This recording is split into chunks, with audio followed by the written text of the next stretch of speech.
Hello guys, good morning. So ngayon review natin tong infotainment system ng 2025 Montero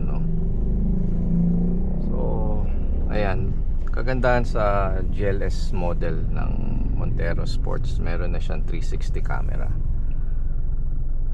So although hindi siya ganun kalinaw guys, kita nyo naman medyo grainy. Kahit napakaliwanag na ng araw, grainy yung kanyang footage, and this becomes worse paggabi. So very basic lang naman itong infotainment ng Montero. So meron siyang radio and meron siyang built-in navigation.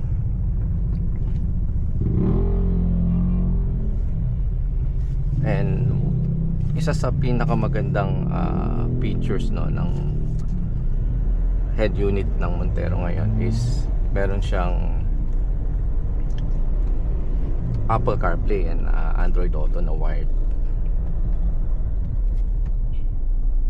So meron din siyang Bluetooth connection, so gusto nyong may tatawag sa inyo, so it's hands-free na siya So aside to that, wala naman siyang major function in terms of driving ng sasakyan So it's good and bad kasi basic nga siya walang masyadong features. Good kasi madali mo siyang i-upgrade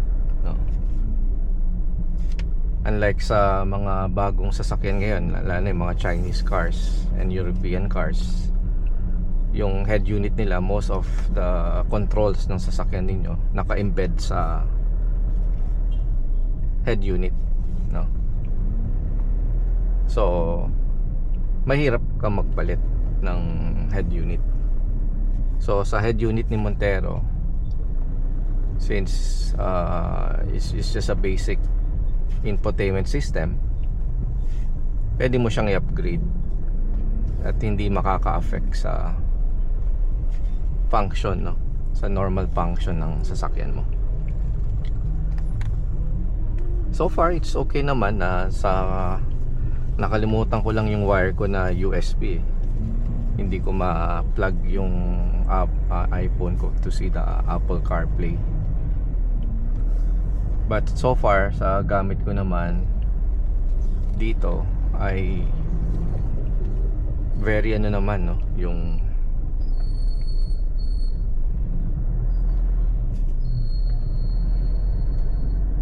yung connection naman niya pag naka-wired is very stable naman. Walang problema. And yun lang. So dito may mga volume up, volume down dito sa steering, next and free views. So yun, ganun lang naman siya.